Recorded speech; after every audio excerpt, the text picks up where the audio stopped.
عيد مبارك إلهي هنا هو قاسي عيد عيد كله إنه نوضح وبرواغاه وبشبشة أو هرمر جاهري أنت هذا عن هاي سنة أمنان إيه هرمر بكسي بدل وحال آب جعلان لها إن سوكو وإنتي عن كاريكارو سفر كديراي عن صوم مري في وحي كانوا على كلامي وفتقي دولة بنلان وذلك دولة وغمغنا إلى لحية لواتكي بشي أغسطس سنة كان معلومة رقامنا هاي وحالا كبح علي لحية لواتكي أغسطس أنه عصوبات كهلي نيروبي بيش عالم كقيبة كمدة شركة نيو ديل بيارجروبي سي بروسيس لوبان لسنة waxaanu halkaas joognay dhowr beri waxaanu la kulannay beesha caalamka oo halkaas joogta diblomaasiyiintoodii qaramada midoobay wixii aanu ka arki karno joogay dowladda Kenya saraakiil ka mid ah dowlado kale oo wufuud meesha ku yimi oo aanu kula kulannay dowladda Talyaaniga ay ka mid tahay waanu kula kulannay si fiican baan ku soo dhaweeyay si fiican baan u dhacday kadibna واتو كسعودي أديسابا شركي اللوغة ولا هذا هرينتا جبلان ومدحوينها جبلان وفتي جيسي هي دولة فدرالكا وفتي كسعودي سبب الجوغين قوان كلا سوقاتنا واد مغشين نيروبي بانو كلا مركي صورة ميين مركي نوح ورمين وهاي نوح ورمين بانو مركز أنقونا أيبني قوان كي قاسين مركي أنقونا إني غالي كيهين إن شاء الله تعالى sidii loogu talagalay buu dhamaan doonaa oo hawshii lagu heshiiyay hirgeli doonta inkastoo ay jiraan caqabado aan ognahay halkaas waxaan uga sii safarnay dowladda Itoobiya dalka Itoobiya aad baan ugu soo dhaweeyay waxaan la kulannay wasiir khaarijiyaha iyo prime ministerka iyo madax kale oo halkaas joogta sidaa ka warhaysaan muddo hal sano maraan Nairobi tagnay bishii June mooyee dalka dibadda ugama aanan bixin waxaanu halkaas ka wada hadalnay amuurihii ka dhaxayay wadamada dariska oo amniga in laga wada shaqeeyo isdhaafsiga ganacsiga iyo isdhexgalka dadka iyo waxaan afka qalaad loogu yaqaan regional economic and security integration in wadamada regionka waa geeska Afrika bariga Afrika iyo jasiirada Arab inta inuu ku soo jeeda waan xiriirka wanaagsan leenahay in laga wada shaqeeyo isku duumnida xagga isdhaafsiga ganacsiga iyo amniga adkeyntiisa iyo wixii kale oo la xiriira oo laga wada shaqeyn karo dadka horumarkiisa iyo dalkaba halka waxaan uga sii gudubnay Djibouti aan caasimad ka helnay oo loo mashruuc waaweyn laga furaayay mashruuc deked weyn oo laga furaayay dekedii hore dhinaceeda xiga dhinaca waqooyiga oo afka qalaad loogu baxshay multi purpose port deked ujeeda badan ah oo sida ka warhaysaan dekeda Djibouti dekeda ugu biisisan geeska Afrika oo wadanka Itoobiya oo dal weyn ah ay madaan badeecada soo degtaan inteeda badan ay marto dekedaas hore intii u jidhama mid weyn baa lagu sii daray deked kale xoolaanayadana waa laga furay horumar weyn baa ka socday dalka Djibouti madaxda halka joogna way aragnay waan ka qayb galnay furitaanka mashaariicdaas madaxweynahana waanu wada hadalnay arrinay caadiga ah oo sida Itoobiya iyo Kenya oo kale amniga mandaqada iyo horumarka iyo isdhaafsiga ganacsiga iyo sidii wax wada qabsan lahaa mustaqbalka iyo arrimaha Soomaaliya guud ahaan sidii nabadgelyo loogu soo dabaali lahaa looga xoreyn lahaa cadowga haysta meelo badan dawlad Soomaaliyeed oo rasmi ah ay u dhismi lahayd oo sidii lagu heshiiyay waafaqsan arrimahaas ka wada hadalnay halka waxaan uga sii gudubnay sida ka warhaysaan shirkii idan la ku casumay oo ah la dagaalanka burcabadeeda dowladda Imaaraadka ay qabato oo iyadoo ah maanta dowladda hormuudka waa la dagaalanka shirka madax ka ah halkaas aanu joognay iyadana muddo beesha caalamka oo dhan baa ka soo qayb gashay waxaan la kulannay madax ka mid ah Imaaraadka dowladda Imaaraadka iyo wasiiro iyo madax kale oo sheekhiyo iyo cid walba leh oo jasiirada caalamka yimid iyo wadamada kale oo dibadda Yurub iyo wadamada kale oo adduunka Soomaaliya ka taageera dibadda ka taageera oo arrimaha burcadbadeed la dagaalankeeda iyo amniga Soomaaliya daneeya aad iyo aad baan arrintaas si fiican loogu falanqeeyay waan uga wada hadalnay wixii danayana ah iyo wixii Soomaaliya wax laga bedeli karo sida hadda xaaladdu yihiin amnigeeda lagu soo dowladda Soomaaliyeedna ay u talan karto oo rasmi ah sida hadda tan xamal jirta kaliya maahe wixii dowladihii kale oo federaalka ah lagu dhawaaqay inay dhismaan dastuurkana ku qoraa inay yimaadaan halkaas haddii aan waxoogaa kusii dheeraado waxa weeye hadda meeshu wax xarun ganacsi oo dad badan oo innaga communitigeena baa degan haddee communitigaana dad baan iska wada aragnay waxoogaa waa ku daahanay waa sidaa ka warhaysaan 2 jeer baan markii horena joognay halkaa waxaan ka sii aadnay sidaan horeyna ku sheegay shirkii New Deal waxa weeye qaabka cusub oo Soomaaliya loogu talagalay in dib u dhiska loogu sameeyo oo markii horena caasimadiisa beesha caalamka ay qalqaalinta Nairobi aan u tagnay qorshaha iyaguna oo ahaa inaan anagu dalka iyaga iyo dadka iyaga masallo baan cidina wakiil nooga ahayn sidaan horeba u sheegnay beesha caalamka oo aan shiran badan ka sheegnay qoraalana ka soo saaray inaan dawladda xamar annaga naga masdi karin danaha iyaga iyo beesha caalamka shirarka ay qabanayso midna iyo mid gudaha midna ilaa la dhamaystiro wixii lagu heshiiyey oo ahayd in dastuurkii la saxiixay ay dib ugu noqoto dhibaatooyinka iyo hagardaamada ay ku hayso maamulada kale inay dhashaan ay joojiso wada shaqayntii aan shardiga uga dhignay wixii shardi aan ku dhownaa ay ka waantowdo oo carqaladda ay Puntland laftigeeda ku hayso iyo khasashaada iyo wixii lagu heshiiyey oo heshiisyadii hore oo dowladihii iyada ka horeeyay oo meel gaarka oo Sheekh Shariif iyo ra'iisul wasaaraha laftigiisa dowladda federaalka bishii Maarch aan ku heshiinay ay ka hirgeliso oo ay ugu horeyso lacagtii shilin Soomaaliga ahaa oo dalku oo lahaa oo baaba'day oo la sameeyo oo dalka laga saaro dhaqaale xumida hadda soo wajahday iyo amnigii iyo wixii magaca Soomaaliyeed lagu helo oo si cadaalad loogu qaybsado talada dalka oo sida dastuurku oo qabo la wadaago intaas oo arrimaha dartood annaga waana la casubay beesha caalamka la casubay official letter baan loo keenay inaan shirka ka qayb galno halkana waxaan ka qaadnay 5-year development plan qorshaha 5 sano oo Puntland wixii priority of priorities waxa kala lagu yiraahdo waxa awliyaadka ugu horeeya ugu baahideena ugu badan tahay kuwa ugu horeeya oo kooban inaan geeyno meesha si ay uga qayb noqdaan mashruucaas loogu deeqayo Soomaaliya dib u dhiskiisa inaba baahi weyn u qabnaa meelaha qaarkood oo Soomaaliya kaga lidana sida kaabayaasha dhaqaalaha inaanu ka helo wixii aanu xaq u lahayn shirkaas waa ka qayb galnay sidii aanu ku talagalnay khudbadeedii waa ka jeedsanay madax badan oo caalam ka timina waa ku aragnay waanu ka wada hadalnay wixii danta reer Puntland ah waanu ka wada hadalnay waxa arrimaha Soomaaliya aanu ka qabno siyaasad ahaan iyo dib u heshiisiin ahaan iyo dastuurku noqoshadiisii iyo wada shaqayn iyo sidii loo dhalin lahaa dawladihii kale oo federaalka mid noqon lahaa inta oo ka wada hadalnay kama ay maqnayn shirka ka qayb galka iyagu carqalad iyo waji xumayn ka timi dartii madaxweynaha dawladda federaalka iyo xubnihii la socday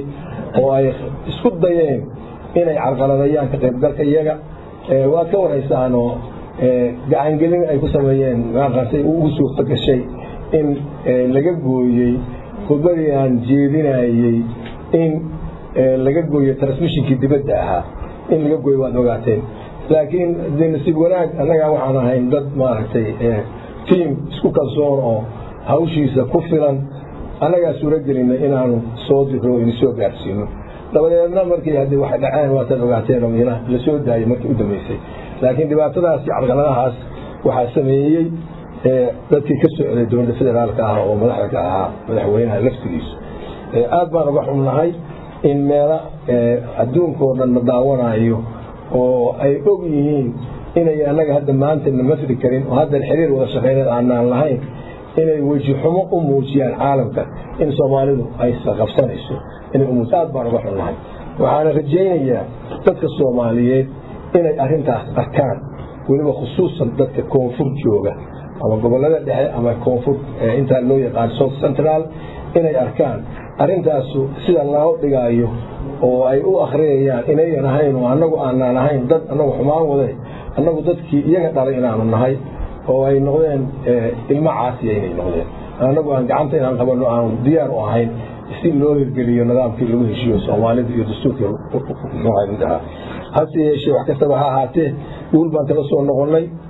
wixii aan ku talagalnay iyo sidii inuu ku casmarintu u dhamaatay wixii lagu talagalayna way suura geli waayeen oo khashashaad iyo calqaladaha Soomaaliya haddii aan Soomaaliya waxay tiraahdaa markii ceelad heshiisa xoolo biyo cabaa Soomaaliya haddii aan dastuurkeeda iyo nidaamkeeda lagu socon oo dadka qaybaheeda kala gaarka ah iyo cidii markaas madax laga dhigo oo dadka u dhaxayn lahayd ay wada shaqeynay oo calqaladu waliba ka imaanayso cidii u baahan in laga shaqeeyo oo kalsooni in dadkeeda ka hesho hadda waxa lagu malaynayaa in cid walba ku baraagsanaan karayso inaan wax ka hirgeli karayn ilaahay nasiisa aan hojro inta ka bacdi haddaan ka soo noqonay halka waxaan casuumaad ka helay dawladda Yemen aad baan nolo ku soo dhaweeyay saad maqasheen hadalla iyo waad maqlaysaa meediyada la gelgeliyay arintaas waxaan la kulanay madax badan baan soo dhaweysay ra'iisul wasaaraha waa la kulanay madaxweynaha waa la kulanay saad ka wareysaan dawladda Yemen daris dhow baan u nahay sida dawladda Itoobiya oo kale dhinaca waxaa nooga dhaxeeya badyarada aan la yiraahdo khaliijka cadmeed dhinacana waad ogtiin raasiga xaluula oo raas gardafuul loo yaqaan ama casayr iyo suqadara iyo Cabdalla Qoors inta isu jiraan waa garanaysaa daris dhow baan nahay arrimaha barcabadeeda iyo arrimaha amniga dawladda Puntland deegaamadeeda iyo Yemen inta kaga beegan oo aad ogtiin in xaggana ay cadow joogo buuraleydaas koonfurka ah galbeedka ah Boosaaso iyo koonfurka ah ilaa muxuu ahaa dhinaca Soomaaliya jirta iyo dhinaca nagu beegan dadka ka wada shaqeeya oo khashashaada iyo amaan darrada iyo dilalka abriyada dadka masaakiinta ah oo aan waxba galabsan meel walba lagu leynayo inaan sakaashano iyadana waan ka wada hadalay waxaan ka wada hadalay oo kale sidii wax loo qabsan lahaa ganacsiga waa naga dhaxaya in la sii kordhiyo xiriir diyaaradeedna in laga sameeyo Yemen iyo Puntland gaar ahaan magaalada Boosaaso iyo Mukalle in la sameeyo in la nidaamiyo nidaamkan kalluunkan hadda ay ka kalluumaystaan doonyo badan oo Soomaaliya iyo Yemen ay wadaagaan oo aan nidaamsanayn isagana in la nidaamiyo iyo waxyaalo kale oo ka sii waaweyn baanu ka wada hadalnay oo xagga ganacsiga iyo wax wada qabsiga ku saabsan guul baan kala soo kulanay dabadeed haddaan soo laabanay waqtiga qayb ka mid ah waxay aaday Kuwait waad maqashooshihiin oo halkaas waxaa jiray mashruuc 2010kii aanu geynay amiirka Kuwait u geynay oo ku saabsanaa in xagga horumarka mashaariicda kaabayaasha dhaqaale Puntland wax lagala qabto mashruucaas guul ku dhamaaday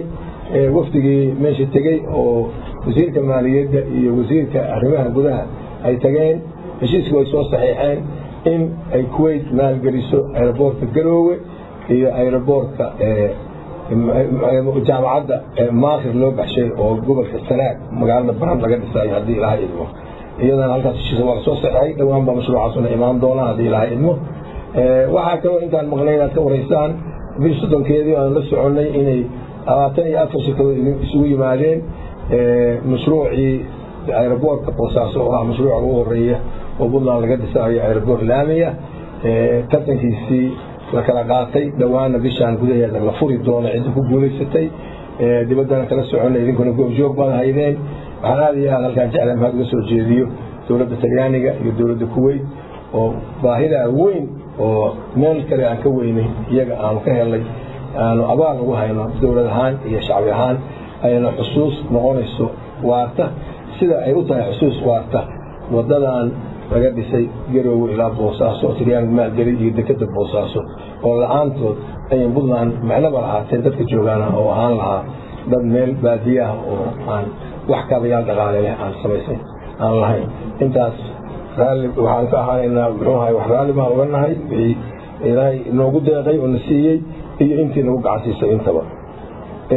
qorshahan 5 sano ah oo soo socda qaybtiisaas dabcan concentrationku wuxuu aadi doonaa in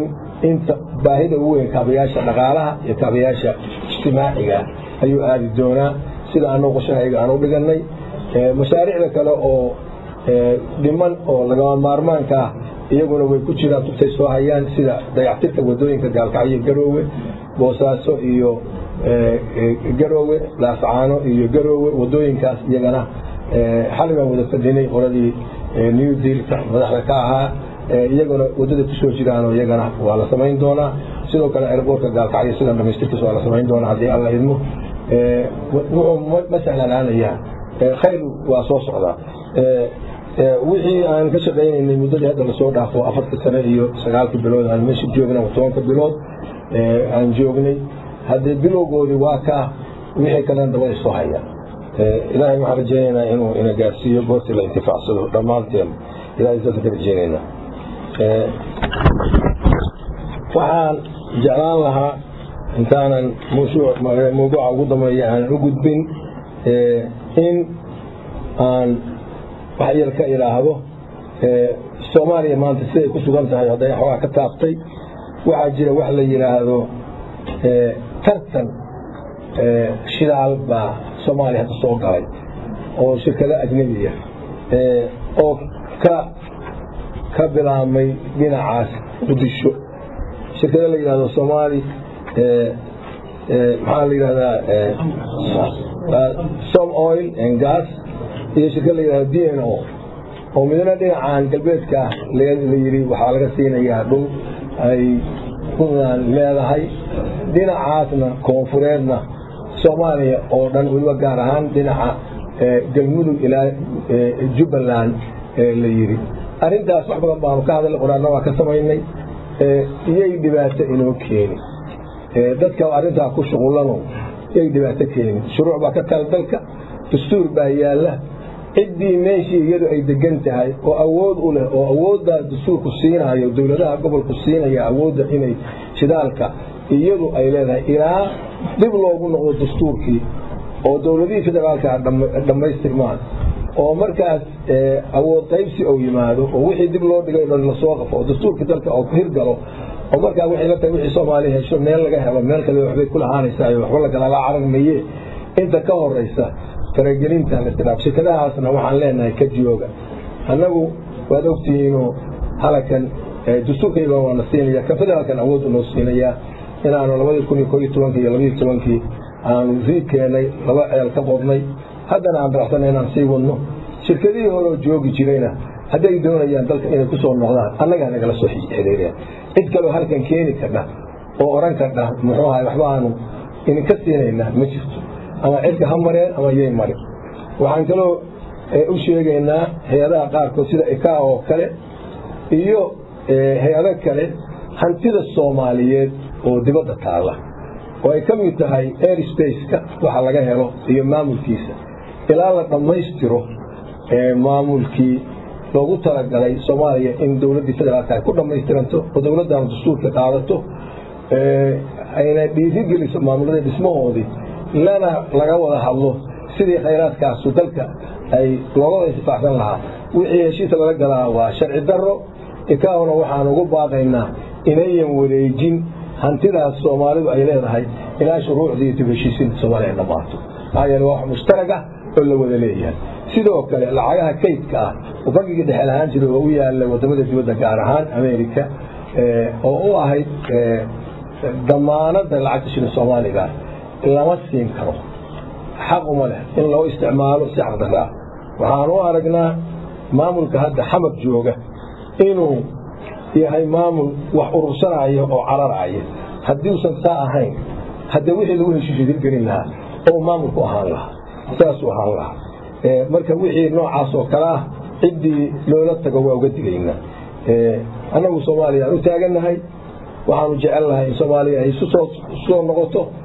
inaan anaga laftigeeda sidaan uga midnahay kuwa kalena oo yara ay soo dhashaan in dawladda federaalka oo dhamaystiran ay timaado laakiin nasiib darro hoggaan xumo lagu dhacday insha Allah ta'ala ilaahay baa bixin doona nasr iyo meel wada furan ilaahay baa sameyn doona laakiin idina ay ku qatal min arrintaas waxaan ugu damayntii aan rabay inaan halkan maanta ka xuso sidaa ka warhaysaan doorashooyin baabullah soo socota gacan gelis badan waa ku jira haddaan intaa yar dib ugu noqdo waad aragteen fariimo si nacasnimo loogu soo diray golis oo dadka loo soo diray iyo kuwa raadiyaasha loo soo diray waxaan u qaatay anigu inay tahay berigii hadda